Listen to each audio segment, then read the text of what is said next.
Run math very good. 자, 이제 이번 시간부터 할 거는 이제 우리가 삼각함수에 대해서 공부를 할 거야. 근데 이제 삼각함수를 공부하기 전에 너희들이 공부해야 될 게 이제 뭐냐면 삼각비. 중학교 때 배웠던 내용이거든. 이 삼각비라는 내용 자체가. 그래서 이 삼각비가 뭔지 한번 정리 먼저 하고 그 다음에 다음 거 한번 나가보도록 하자.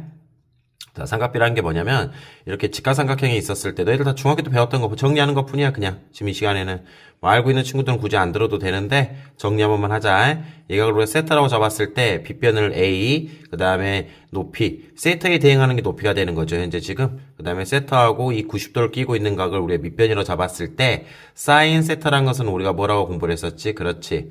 빗변분의 뭐가 되는 거야? 높이. 빗변분의 높이. 그 다음에 코사인 세타라는 것은 뭐가 나왔지? 빗변분의 밑변. 이게 코사인 세타가 있었지? 그 다음에 탄젠트 세타라는 값은 뭐가 나왔어? 밑변분의 높이. 이런 식으로. 그러니까 이거 우리가 중학교 때 배웠던 B잖아, B. 그래서 이걸 우리가 삼각비라 그래가지고 사인 세터, 코사인 세터, 탄젠트 세터 이 세 가지에 대해서 우리가 공부를 했단 말이야. 그래서 이 세 가지에 대해서 우리가 특수각비라고 또 공부를 했었잖아. 아, 이거는 이제 기본적으로 뭐가 돼야 되겠어? 암기가 돼야 돼. 중학교 내용이긴 하지만 고등학교 수학 삼각함수 할 때도 이거 의외로가 아니라 엄청 많이 쓰이거든. 이건 당연히 기본적으로 너희들이 알고 있어야 되는 부분이에요. 현재 지금 사인, 코사인, 탄젠트의 정의 그렇게 좀 우리가 알고 가면 될 것 같고, 그 다음에 이제 이걸 이용해서 우리가 특수각비라고 해서 우리가 중학교 때도 배웠었지. 뭐가 있냐면 쭉 나왔을 때 30도하고 60도일 때 특수각비가 있었죠. 쭉 직각. 여기가 이제 30도라고 하면은 여기가 이제 뭐가 되겠어요? 60도. 그래서 어떤 특징의 비가 나왔었죠? 그렇지. 2대 1대 루트 3이라는 비가 있었죠? 2대 1대 루트 3.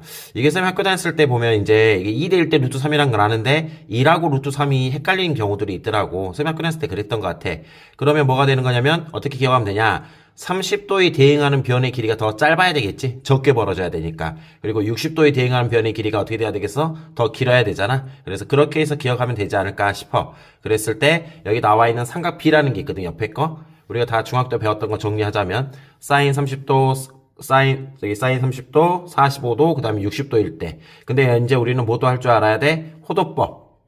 그렇지. 이 호도법도 외워야 되겠죠. 다 특수가 호도법에 해당하는 거야. 6분의 파이. 파이가 180도로 생각하면 되잖아. 4분의 파이 45도, 3분의 파이 60도. 요게 이제 구단처럼 자연스럽게 나와야 되는 내용이라고 생각이 들고, 그랬을 때 사인 30도라는 것은 빗변분의 높이에 해당할 거니까 2분의 1. 그래서 우리가 이거는 중학교 때 우리가 공부를 했었잖아.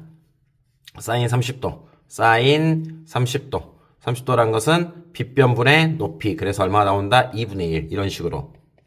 코사인 30도라는 것은 빗변분의 밑변. 그래서 2분의 루트 3. 그 다음에 탄젠트 30도라는 것은 밑변분의 높이. 그래서 루트 3분의 1이 될 거고, 당연히 유리화하게 되면 3분의 루트 3이다 라고도 배웠었잖아. 이러한 관계를 이용해가지고 우리가 요 보이는 부분이 있죠. 요거를 그냥 구단처럼 외워야 돼. 선생님 딱 물어봤을 때 저기 코사인 60도가 얼마야 하면 2분의 1 이렇게 바로 이렇게 나와줘야 된다고요. 이런 식으로. 그래서 이걸 한번 너희들이 먼저 외우고 출발을 해야 돼. 아직 못 외웠다고 한다면 이거 뭐냐면 정지시켜놓고 먼저 외워요. 중학교 때 배우긴 했지만 이거 확실하게 기억을 해야 되기 때문에 정지시켜놓고 외우고 출발을 하도록 하자. 자, 그럼 그걸 가지고 나서 우리가 중학교 때 배웠던 거, 이제 이런 것도 우리가 미적분 2 시간 때 배우면 이게 349번 같은 경우도 좀 빨리 할 수 있는데, 지금 우리가 중학교 수학밖에 안 돼. 중학교 수학으로 이걸 지금 문제를 풀 거예요. 탄젠트 22.5도라 그랬었죠. 그러면 여기가 45도고, 그러면 여기가 22.5도니까 그렇지. 여기도 몇 도가 나오겠어? 2 더하면 45도 나오니까 여기도 몇 도? 그렇지. 22.5도다. 이렇게 해서 우리가 중학교 때 증명을 했었지. 그래서 여기 1대 루트 2. 요 B도 기억을 해야 되겠죠? 1대 루트 2. 아, 하나 빠뜨렸구나, 선생님이. 30도, 60도일 때만 외우는 게 아니라 45도일 때, 루트 2대 1도 같이 외워줘야 된다라는 거. 됐죠? 자, 그러면 이걸 외운 상태에서 문제를 보게 되면 뭐가 나오냐면 여기가 루트 2죠. 근데 여기 2디면 삼각형이란 말이야. 그럼 여기서까지 길이도 얼마나 나오겠어? 그렇지. 루트 2다라고 우리가 말할 수 있고, 탄젠트 22.5도라는 것은 밑변분의 높이에 해당하잖아. 밑변의 길이가 얼마나 나오겠어? 루트 2 더하기 1이 되겠구나. 높이는 얼마나 나오겠어? 1이 되겠죠. 이렇게. 이 삼각형을 보면 되겠죠. 이 큰 삼각형. 이 큰 삼각형을 보게 되면 우리가 뭘 구할 수가 있다고 현재 지금 탄젠트 22.5도에 해당한 걸 구할 수가 있다는 거지. 밑변분의 루트 2 더하기 1분의 높이 1. 뭐 당연히 답은 뭐 유리화 시켜서 계산을 해줘야 되겠죠. 분모 분자에다가 루트 2 마이너스 1을 곱하게 되면 이런 식으로 루트 2 마이너스 1을 곱하게 되면 분모가 1 나올 거고 분자는 루트 2 빼기 1. 따라서 탄젠트 22.5도라는 것은 루트 2 마이너스 1이다 라고 우리가 중학교 때 배웠던 내용들을 한번 정리를 한번 해본 거예요. 이제 이걸 가지고 나서 뭐냐면 이제 삼각함수로 한번 들어가도록 할 거야. 함수의 함수. 정의가 좀 바뀌어요. 삼각함수의 정의가 뭐냐면 우리가 어떤 점을 딱 찍었을 때 좌표 평면에다가 딱 찍었을 때 이렇게 한번 잡아볼까? 동경을 이렇게 한번 잡아볼까? 그랬을 때 요각을 세타라고 하자. 그러니까 삼각비일 때는 솔직히 말하면 0도하고 90도 사이에서밖에 안 했거든. 근데 삼각함수일 때는 각이 다 확장이 되는 거야. 90도 넘어가서도 우리가 계산할 수 있다라는 거지. 그랬을 때 이 동경의 위치 한 점을 우리가 A, B라고 잡자. 그리고 원점상의 거리를 R로 잡자고. R이 뭐라고? 원점상의 거리예요. 원점상의 거리. 그랬을 때 사인 세타의 이제 정의야, 정의. 사인 세타의 정의는 뭐냐? 원점상의 거리분의, 여기서는 R이 되겠죠, R. 그냥 한글로 쓸게요, 선생님이. 원점상의 거리분의 무슨 좌표냐면, Y좌표가 바로 뭐가 되는 거냐면, 사인 세타가 되는 거야. 외워야 되는 거죠. 그 다음에, 코사인 세타라는 것은 뭐가 되냐면, 원점상의 거리분의 X좌표. 원점상의 거리분의 뭐라고? X좌표. 이건 다 암기가 돼야 되는 거예요. 그 다음에, 탄젠트 세타라는 것은 뭐가 되냐면, X좌표분의 Y좌표. 이게 탄젠트 세타의 정의가 되는 거죠. 이거는 이제 우리가 뭐냐면 다 외워야 되는 그런 내용에 해당하는 거야. 자, 외우자. 사인 세타 원점상의 거리분의 뭐가 된다고? Y좌표. 여기서 이제 원점상의 거리라는 건 뭐야, 결국? 점과 점 사이의 거리로 들어갈 거니까 굳이 R을 표현하면 그렇지. 루트 A의 제곱 플러스 B의 제곱이 되겠죠. 그래서 원점상의 거리라는 것은. 그래서 그렇게 해서 문제를 우리가 정리를 해줘야 된다는 거. 이거를 우리가 외워줘야 된다라는 거지. 사인 세타의 정의, 코사인 세타의 정의, 탄젠트 세타의 정의. 이걸 외워야 돼. 그러면 이제 너희들이 뭘 헷갈릴 수가 있냐? 선생님, 그럼 중학교 때 배웠던 삼각비의 정의하고 좀 다르네요? 라고 생각할 수 있는데, 아니야, 똑같아. 뭐냐면, 중학교 때 배웠던 삼각비라는 것은 각이 0도하고 90도 사이에 있을 때만 되는 거라고 배웠었잖아. 그래서 실제로 세타가 만약에 0도하고 90도 사이에 있다고 생각을 한번 해보자. 이런 식으로. 이 세타가 이렇게 세타 이제 0도와 90도 사이에 있어요. 그래서 이 점의 좌표를 A, B로 잡고 이때까지 거리가 뭐가 되냐면 그렇지 루트 A의 제곱 플러스 B의 제곱이 되겠지. 그 다음에 높이가 뭐가 돼? 높이가 그렇지 B가 되겠네. 그 다음에 이때까지 길이가 뭐가 돼? A. 그러면 여기서 우리가 사인 세트를 정의를 한번 해보자. 사인 세트를 우리가 앞에서 배웠던 삼각비에 의하면 빗변분의 높이에 해당했잖아. 빗변이 뭐가 나와?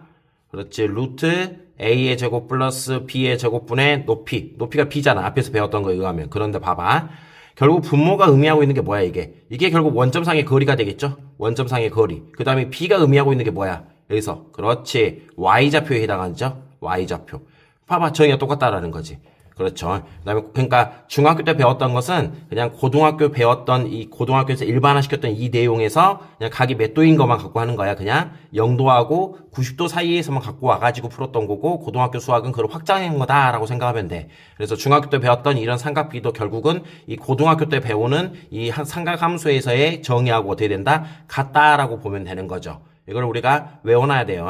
사인 세타 정의 원점상의 거리분의 Y좌표, 코사인 세타 원점상의 거리분의 X좌표, 탄 세타 X좌표분의 뭐가 되는 거야? Y좌표. 이거는 당연히 외워놔야 된다라는 거. 그럼 이거를 외우고 있다는 가정하에서 이제 수업을 진행할 건데 모두에서 먼저 정리해서 먼저 외워줘야 되겠지? 그래서 이제 이걸 외운 상태에서 바로 한번 밑에 거 들어가 보자.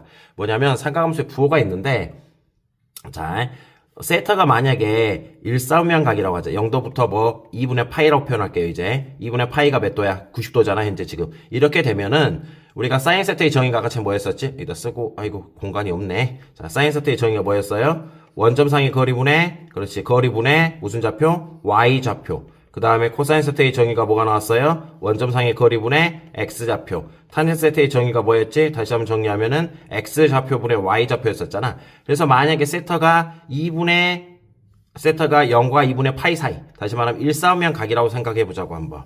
세타가 0과 2분의 파이 일사분면 각이야.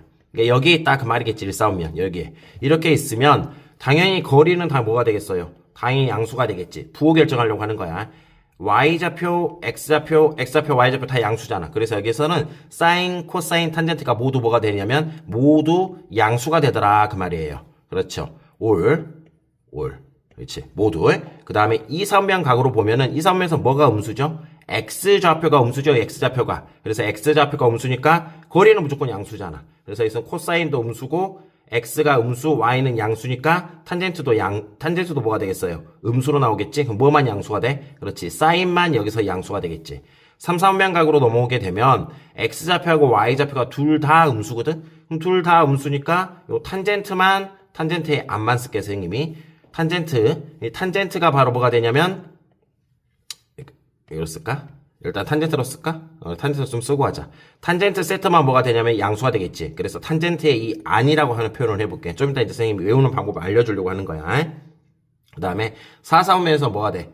x좌표는 양수가 되고 y좌표만 음수가 되는 거지. y좌표만 음수. 그래서 이거 음수고 요것도 음수. 그러면 코사인은 뭐가 나오겠어요? 그렇지. 코사인 세트는 양수가 되겠네. 그래서 코사인 없을게요, 여기는. 그래서 이런 형태로 나오거든. 뭐가 되냐? 모두 양수지. 올. 그 다음에 여기는 사인만 양수지. 그 다음에 여기는 탄젠트만 양수지. 사선변각에서는 뭐가 양수야? 코사인만 양수지. 그래서 외울 때 어떻게 외우면 되냐면 위에도 적어져 있긴 하지만 이걸 우리가 얼싸안고 그렇게 기억하면 돼요. 얼싸안고.